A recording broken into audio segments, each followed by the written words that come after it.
Hi, and welcome to our channel.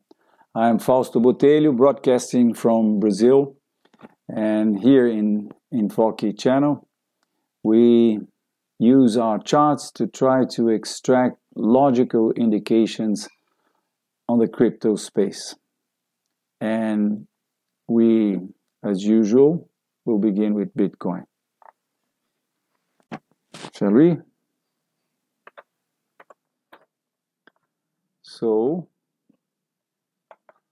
that's the US dollar index. I want to go to Bitcoin, which is right here. I think one of the most important things in technical analysis, my friend, is for you to give weight to the several indications that you can have within the technical analysis spectrum. And in that matter, long-term indications are much more valuable than the short-term indications, of course, logically. But there are some indications that experience explains you are more important than the other ones. So at the moment, I think the most important thing that is happening in Bitcoin, when we see the whole chart, that's a chart that we had to unite the quotes from MT Gox to the quotes of today's exchanges in order to grab the whole chart. Until last video, I was thinking we were seeing a continuation pattern here, specifically a downward triangle, and we were thinking that the market could break this support and come further down below $5,000. But as it didn't, as it broke this resistance line, as it's leaving apparently not apparently, it is in fact leaving a bottom here, because we had a head and shoulders here. We can see that in the daily chart. I'm going to show you in a second. And also we had a bear trap here.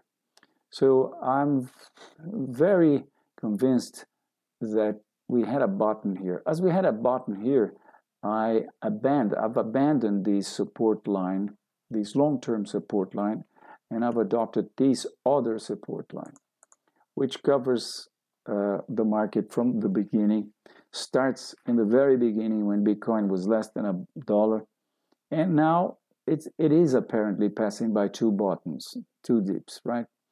The nice thing about it is that we can see a guideline that puts all the oscillation, all the movement of Bitcoin since 2010 in this beautiful upward channel.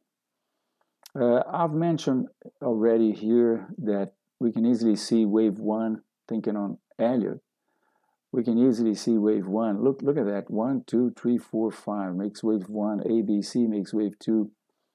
Then wave three from 2012 to 2013.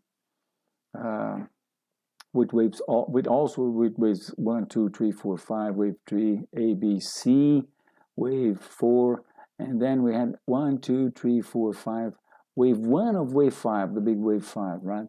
And in 2017, we clearly had 1, 2, 3, 4, 5, wave 3 of wave 5. Then from December last year to nowadays, we had what I think was wave 4 of wave 5. And I'm very convinced that we are starting wave 5 of the big wave 5. When we go to the daily chart, we can see the very important indications that we had. First, this is a bull trap. This is a clear bull trap, and the bull trap, my friends, is what I consider to be the most important indication technical analysis can give us. I jump upon the prices, upon a position, whenever I see a bear trap or a bull trap. In the case here, we had a bear trap, right? Because the market broke this support here. There was a 6,600 more or less, and then it went up again. Afterwards, it broke this resistance line and flagged up, made an upward flag, and now I think it's doing another upward flag. The market is in fact testing this resistance level, the former resistance level that we were using for the late, we could call it the late descending triangle. I was considering this as being a descending triangle, and the triangle was broken. Market re-entered the support level. It broke, produced the bear trap, and now it's testing. And with today's movement, I can say that it is resembling a upward flag, which I think will result in Bitcoin breaking the 8,500 level, 8,500 level, and going straight to the 10,000 level. I want to make a consideration, a quick one with you guys. I talk a lot about technical analysis, but I had the chance to bump in a information and some information that made me have the feeling and the knowledge, I would say, that maybe Bitcoin wasn't meant to be just a means of exchange. Maybe Mr. Nakamoto meant already from the beginning Bitcoin to be not a simple means of exchange like a PayPal or different decentralized PayPal.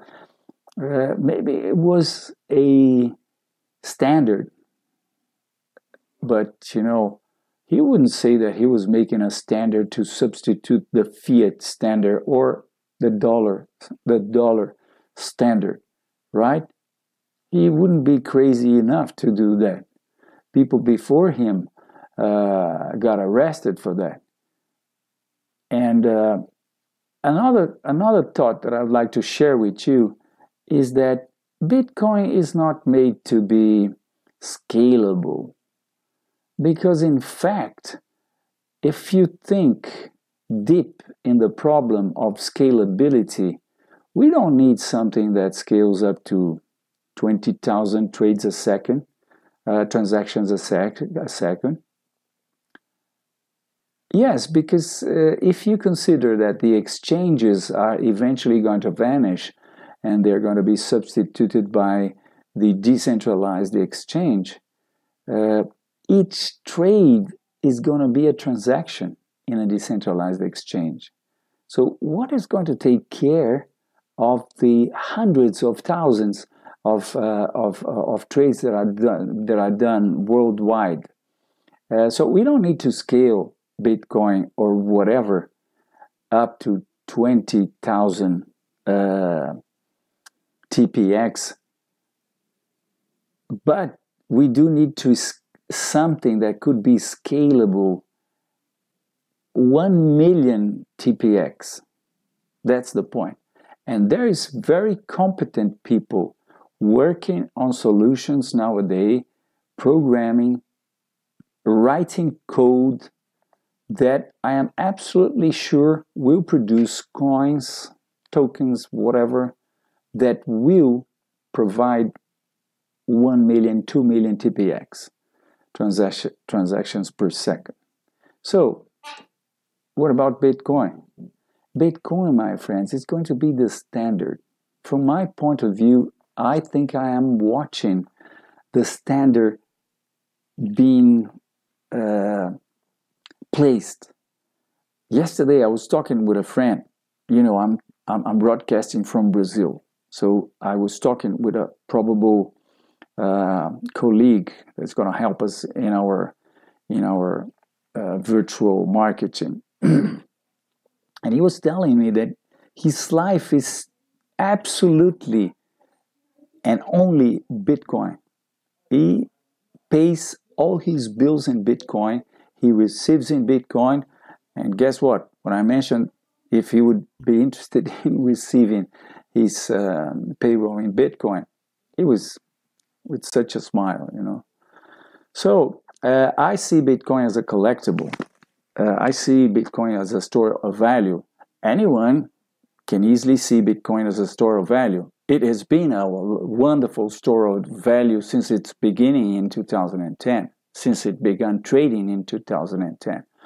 People that used it as a store of value are very happy nowadays, right? Of course, people that bought Bitcoin at $20,000 is not happy, but that's a small amount of the people that entered the space, right? So that's how I see Bitcoin.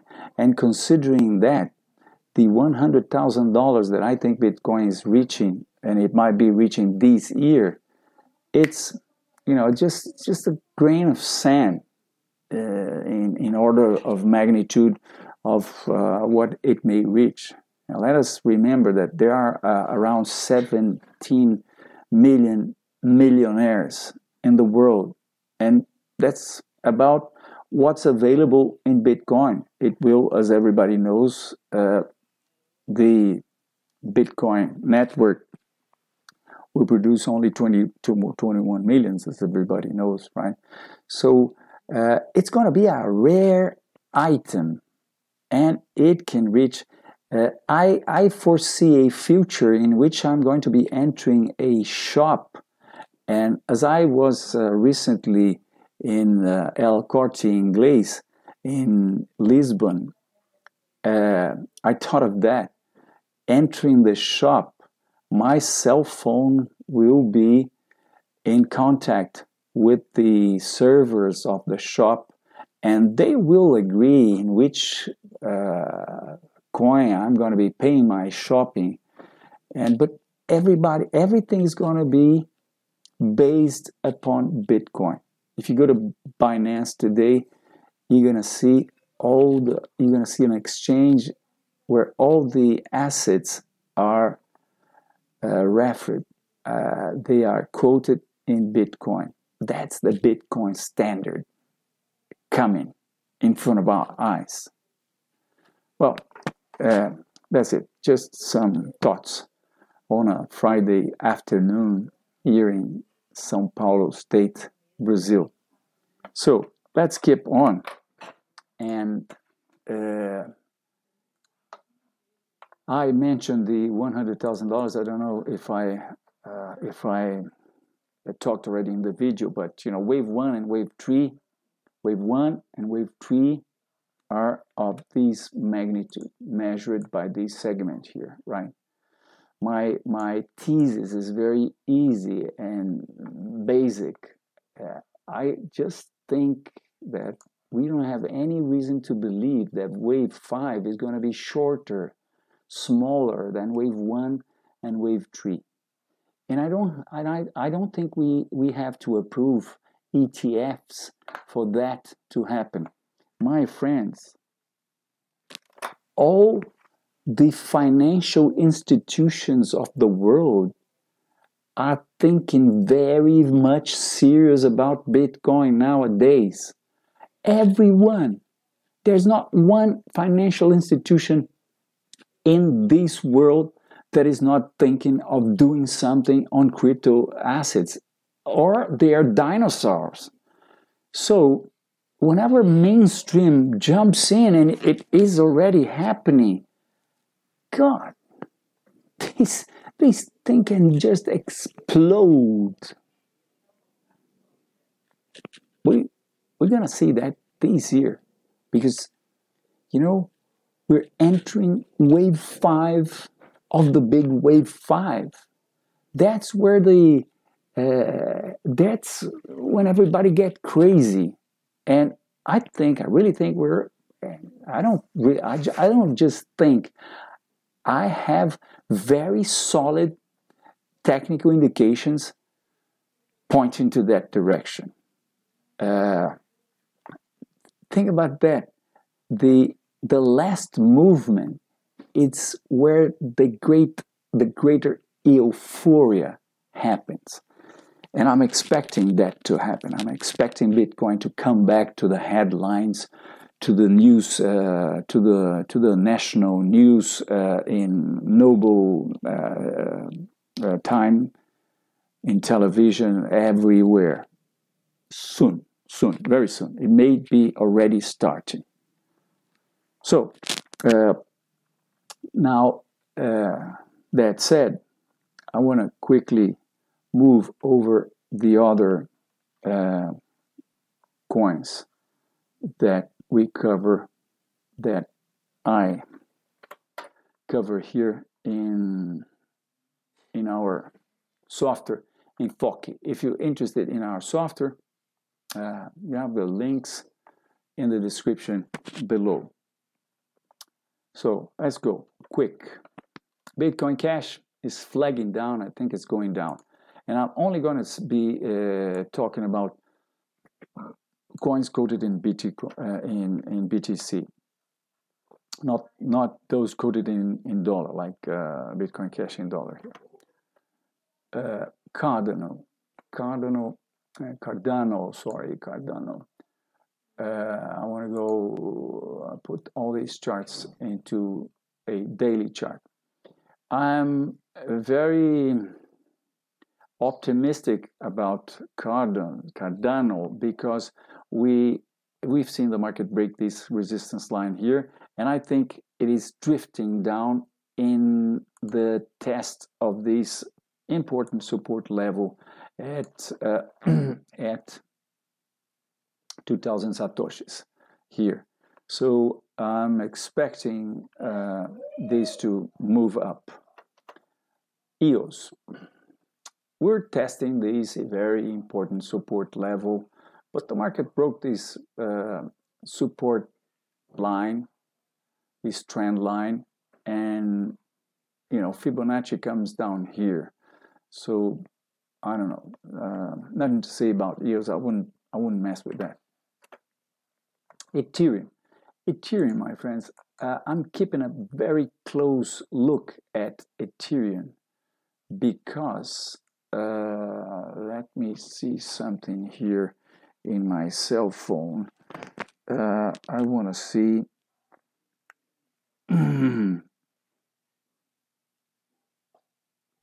I want to see what is the exchange that has the bigger what exchange that I'm seeing. Well, never mind. I'm just gonna put Poloniex. I think it's Poloniex. Yeah, no. So what I wanted to show you, I'm sorry, I should